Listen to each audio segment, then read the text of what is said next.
you need to have systems in place so that people can just plug and play. Yeah. Like, that's it. Like, it doesn't matter what's going on. Like, there's a system to everything, and as long as we're doing that, it'll be like a machine. This doesn't mean they're qualified to give you business advice on the industry you're in. Like, you need to find like specific advice. So I've always been like that. Like, I'll hear everyone out. I always have an open mind, but I'm only taking action on the advice of the person that I would trade places with. If you're willing to be small enough, long enough, you'll be big enough soon enough.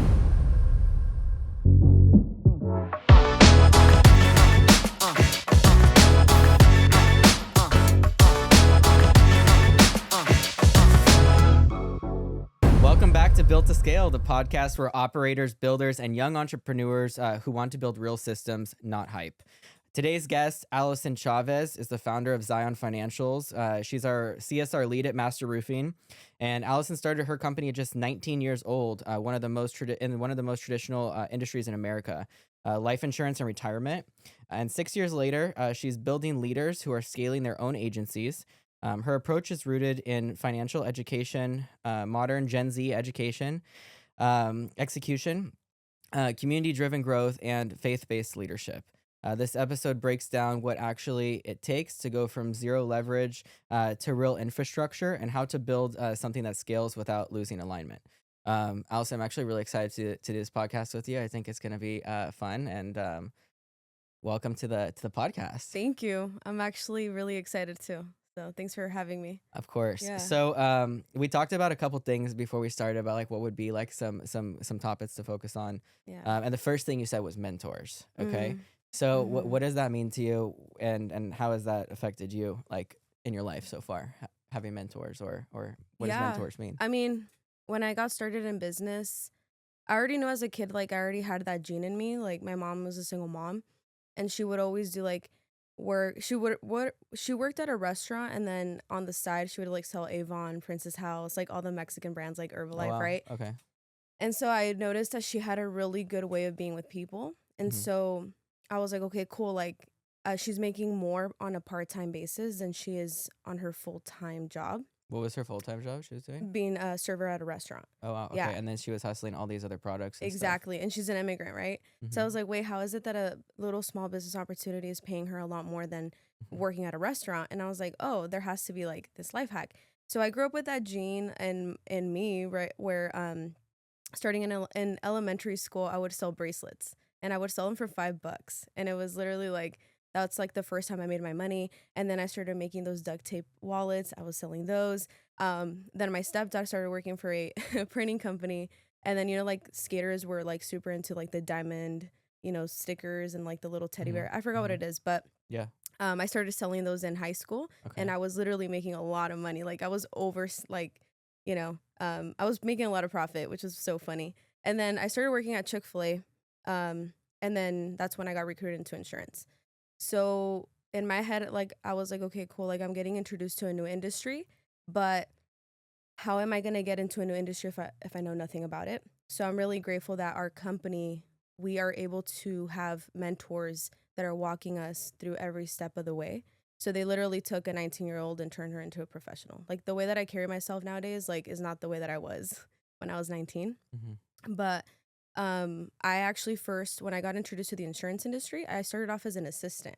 So I was able to actually see how a multi-million-dollar business is being ran, how people carry themselves, how people keep their word, how people, how you treat people, how you treat your clients, how you treat your staff, right? Like if you don't treat your people good, like somebody else will, and I think that's something that I was really fortunate to kind of like shadow.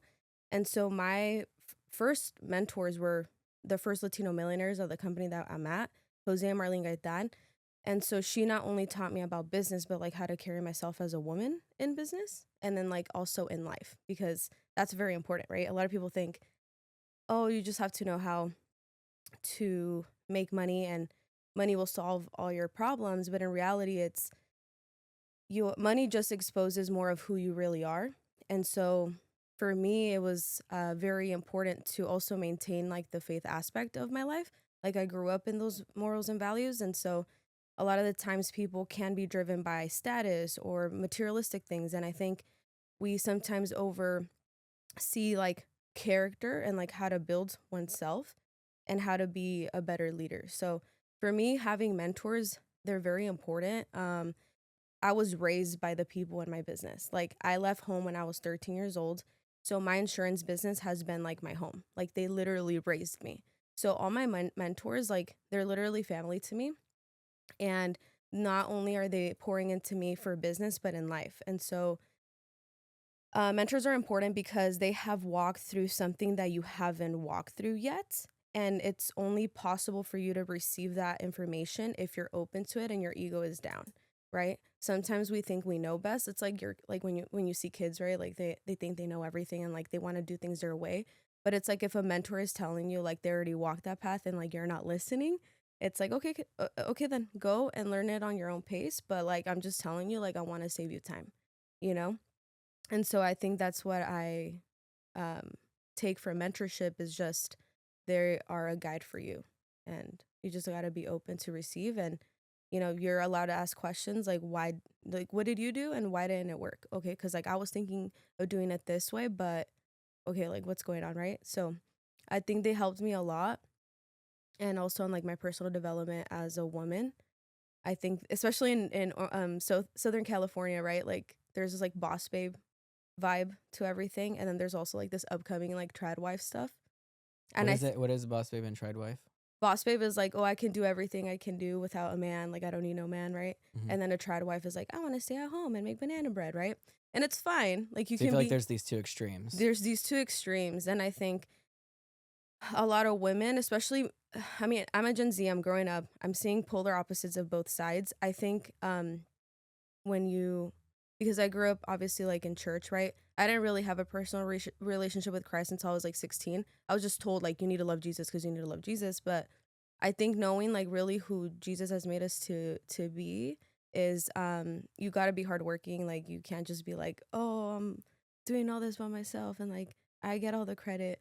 But it's also not like, oh, I'm gonna, you know, be soft with my life and not do anything and produce nothing. Like you need to be in the middle of like God gave me work ethic. He gave me a body. He gave me, you know, the ability to produce something. And I think another thing that I've learned is I'm not what I produce. It's just I am who I am. And I think that for me for a long time, like I wanted to be somebody so bad, like, oh, look at me, look at me, look at me. But it's like, no, like I literally, God has moved me in places that I Mm-hmm. was like, why am I even here? Mm-hmm. And then little by little, he starts revealing like you're here for a reason. And like your job is to be like a good steward of the people around you and be a good example.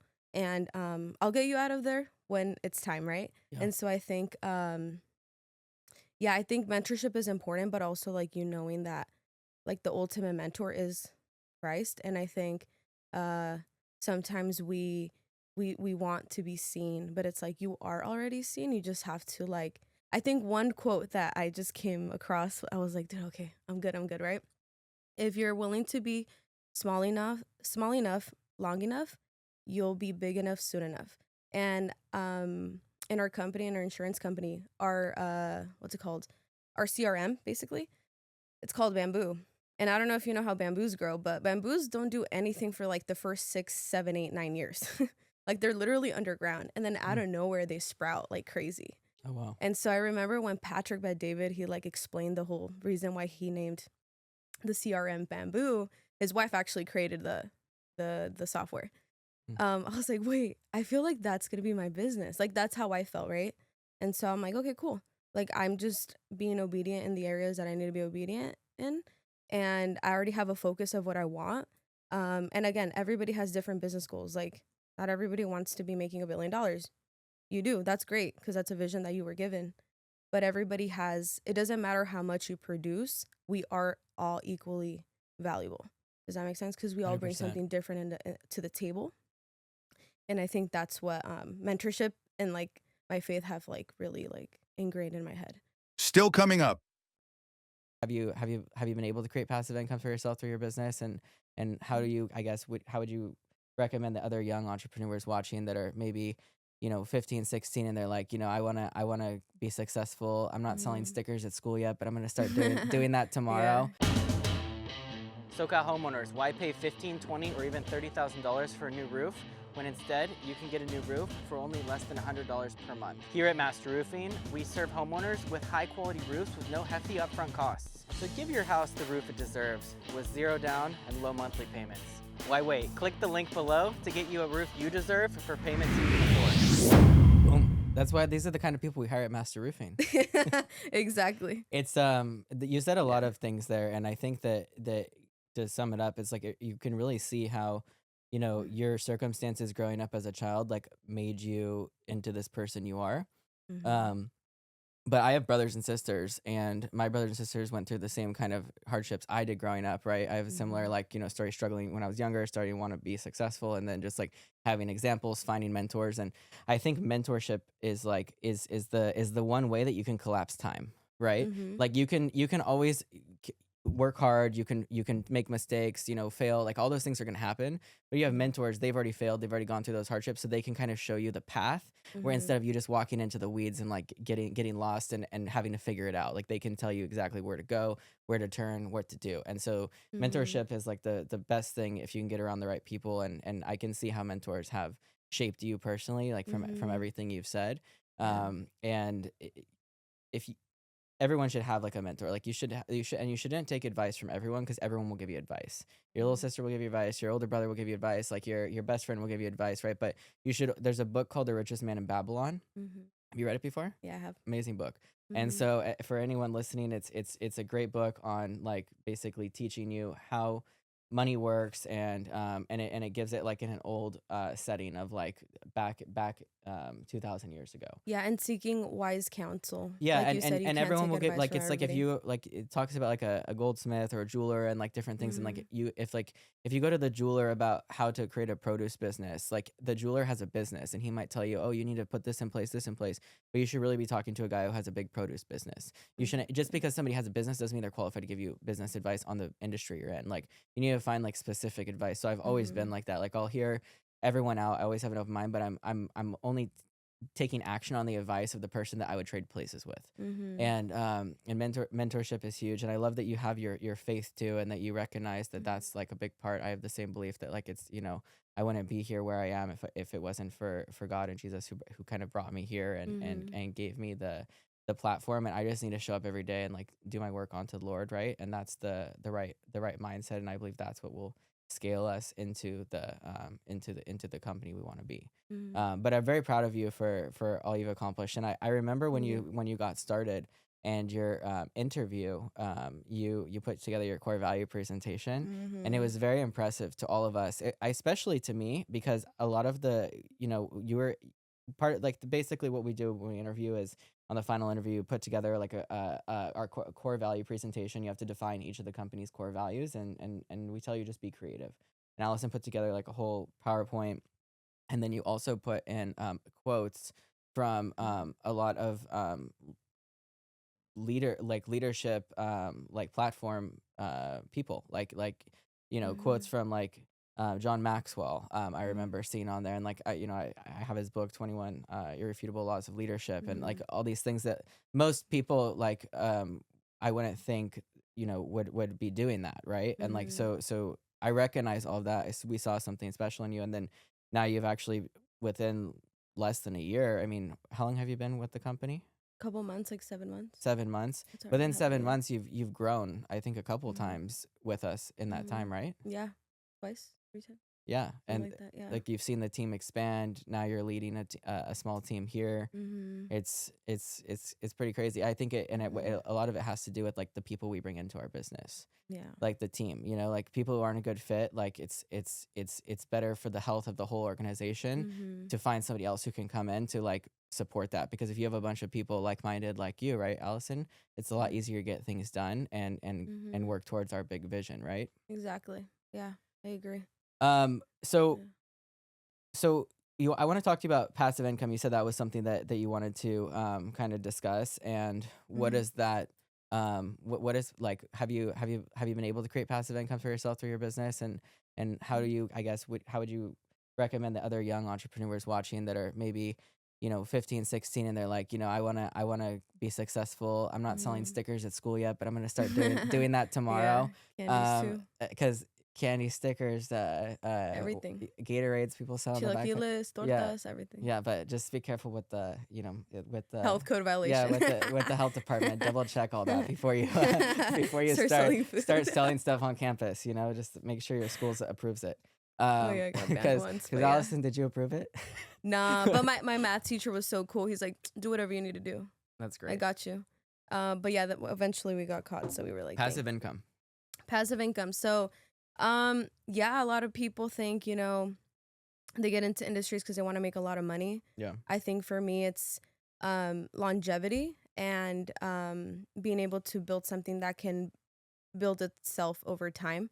And when I heard about insurance and I heard that it's not just a one-time sale, it's more of like residuals, like every year you get a percentage of whatever you sold. I was like, okay, I love that. That's residuals, right? But then you have passive income. That ties down to being a builder in your industry. And so the way that you build in the life insurance industry is through building people. So in my head, I'm like, you look at McDonald's, they make a lot of money because they already have systems in place. All they got to do is plug in the people, right? And so it's the same thing in insurance. My job is to get somebody that doesn't come from the industry. That's literally like 95% of our agents. They don't have prior experience in insurance. They either are immigrants, they don't even speak the language sometimes. They come from fast food. They come from maybe some of them have like a bunch of doctorates and they're like, I'm over my life because I'm in like $150,000 in debt and I need to get rid of my debt. We take somebody as a greenie, we pour time, we invest time in them, we help them get their license, and then I just teach them how to fish for the rest of their life. If I can get somebody to fish for the rest of their life, then I'm going to get a bonus of that. I'm not taking away from their commission. I'm just getting compensated for having taken the time, which is, time investment. And in the long run, I will be receiving. You taught them how to make money, and then it gives you an opportunity to make money from it too. I get paid. Exactly. So, for example, right now, I'm going to give you one of my most favorite stories because this guy, I just had gotten started in the industry. I was on Instagram. I reached out to him. I'm like, this guy seems like he has great energy. Like, I want him on my team. Hey, are you interested in making additional income? I'm working with Patrick McDavid's company, and right now we're looking to train people. Yeah, I'm down. Great. We hop on a Zoom. We do his orientation. He comes on board. However, we end up, getting pushback because he has a felony on his record. And I'm like, hey, dude, like, what were you doing? He's like, oh, I was selling, dope and in the DMV area back in 2019. That was illegal. So I was like, dang, okay, man, like, we can't do anything for you right now, but let's stay in touch. So for 4 years, I poured into this guy when I didn't even make $1 from him, right? And again, it's not like we're making money off of people. It's just, it's an investment, and you teach them how to do something, you'll get a bonus, right? So I just poured into him during those 4 years. He started his CMOS business because he loves entrepreneurship, right? He worked at Chick-fil-A. He doesn't like having a job. He likes entrepreneurship. And then he ended up meeting this girl, had a kid, and then became a single dad, right? And so after 4 years, he was able to get his license, and his first month licensed, I helped him make $16,000 in a month. From those $16,000 I made, just as an override, because I developed him, I made $4,000. That was literally like, I didn't run any appointments for him. I literally just made that money because I helped him get licensed, trained, and promoted, right? Right now, he's the one building one of the biggest teams in our DMV area. And he just has high energy. He's a dad.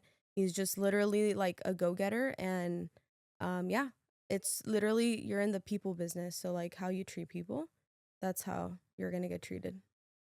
How do you share the vision of like being at Master Roofing and building this and leading a department here? Mm-hmm. And then also you're able to build your other business. Like how do you see that vision, and what's made you want to be a part of this while you're also building that? Yeah.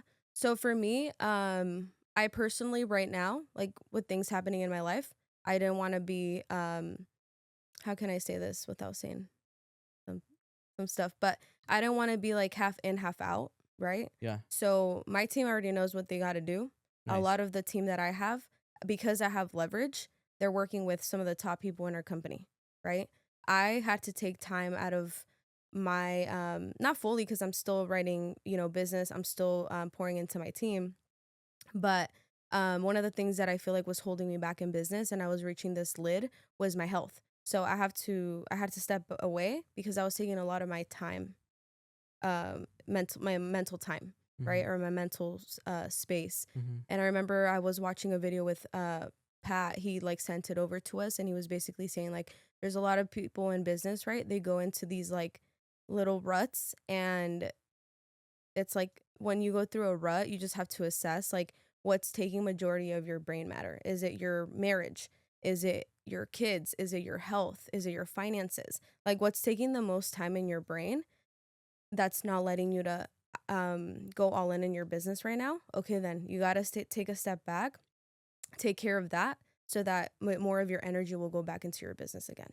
And so that's something that I took a look in my life and I was like, oh shoot, it was my health and also relationships. Like I had to, go back and really assess and like, you know, Do you see clean. that like the part of it is like also you want to help us build this vision and you love being here with the team Yeah. and growing something So in yeah, here as yeah, well? Because in a way you're building a business, and because you're yeah, building a department, and you're like as you continue to build yeah. that department, you're gonna be more So valuable and a make more hundred money here percent. too. So that's what led me here, right? So when I came here, I was like, oh shoot, like these people are actually I've seen traditional businesses and how they run, right? It's either somebody has way too much ego, they can't retain people. There is a lot of no one's on the same page, or no one is like equally as ambitious. When I came here, I was like, okay, everybody has a good, head on their shoulders. They have, they really want to pour, like they really want to be able to make this work. And so when I came in, I was like, okay, cool. Like I think all that is needed are systems. And so when I was given the opportunity to be on the customer service side of it, I'm like, for me, it's all about systems, because like you need to have systems in place so that people can just plug and play. Yeah. Like that's it. Like it doesn't matter what's going on. Like there's a system to everything, and as long as we're doing that, it'll be like a machine, right? That's just rotating, and it doesn't matter who comes in or who goes out. It's about just doing what it needs to get done, right? And so, yeah, when I saw the vision, I was like, okay, cool. Like, not everybody has a big vision like that. So that intrigued me. And then number two was the values that you guys have. And then when things were being like, whenever something was being voiced, like you guys listened. And I think that's something that I'm like, okay, cool. Like everybody is equally as responsible, but is also equally heard. And then at the end of the day, obviously, you know, the owner has the final say, right? But at least people can come to you with issues and not feel like they're not being heard. And then at the end of the day, everybody's in unison. So I think that's something that I value a lot about the culture here, that everybody can come and be honest. Hmm. I love that. Yeah. Um, Allison, if you leave everyone with like one piece of advice, what would it be? Mm, I would say love Jesus, love his people, and make money. I love that. Yeah. That was really powerful. Allison's journey with Zion Financials is a real reminder that scale doesn't come from motivation or age. It comes from systems, execution, and alignment. From just starting at 19 to building leaders and infrastructure in a traditional industry, this conversation shows what's possible when you commit to growth, community, and conviction. Whether you're just starting, getting started, or tightening your operations for the next level, the roadmap is clear. Build with intention, build with structure, and build to scale. Legacy isn't something you're born with, it's built.